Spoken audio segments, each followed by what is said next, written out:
አንድ ምሳሌ ልንገራችሁ፣ ጥሩ ምሳሌ። ትናንትና አንገሶም አብርሃ የተባለ አንድ በሚዲያ ላይ የሚሰራ ሰው የጻፈውን ነገር ተመልክቼ ነበር። ናው እዚህ ጋር አንድ ዲስክሌመር ማስቀመጥ ያለብኝ እኔ የአንገሶም አብርሃን ስራዎች በዝርዝር አልተከታተልኳቸውም።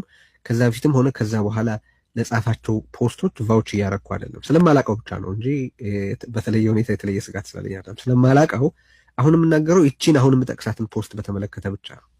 እዛ ላይ ምን ይላል? ወጣቶች መኖር እንፈልጋለን። ትላንትና ነው ያየሁት። መኖር እንፈልጋለን። ስለዚህም በትግራይ ያለን ወጣቶች፣ በትግራይ ያሉትን መሪዎች መሞት አንፈልግም ብለን ጫና ለመፍጠር እየተንቀሳቀስን ነው፣ እያስጨነቅናቸው ነው። ስለዚህ ለተቀራችሁትም ኢትዮጵያውያን ጥሪ ያደርጋለሁ። የአብይ አህመድን አገዛዝ ወይስ የፌዴራል መንግስት ነው የሚለው? የአብይ አህመድን አገዛዝ እንዲሁ እዛ በሱ የሚቆጣጠረው በአካባቢ ያላችሁ ወጣቶች ለጦርነት መሄድ አንፈልግም በሉና ጦርነት እንዳይኖር በሁሉም በኩል እንሞክር የሚል እንቅስቃሴ አድርጓል። አሁን ይሄ ይገባኛል። በቃ በጦርነት የሚፈታ ምንም ነገር የለም ብሏል። ግን ጥፋቱን አንድ ወገን ላይ ብቻ እዛች ፖስት ላይ ነው ያልኩ ያለሁት።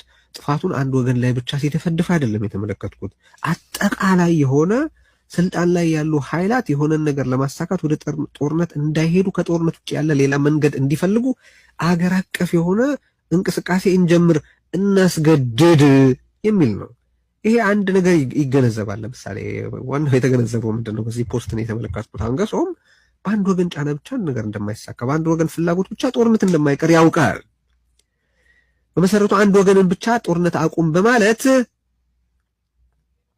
ነገሩ እንደማይፈታ ያውቃል።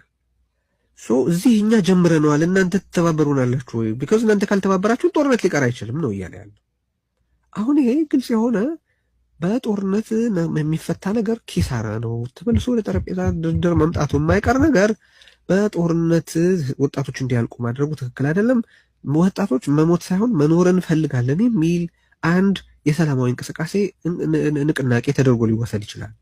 እንዳልኩት ጦርነት በአንድ ወገን ብቻ ጦርነት አለማድረግ እንደማይቆም የተገነዘበ ዜርፎር ከሌሎች ኢትዮጵያውያን ወጣቶች ትብብር የጠየቀ ፖስት ነው ያ ፖስት። ለምሳሌ አሁን ይሄ ይገባኛል ምን ለማድረግ እየሞከረ እንዳለ።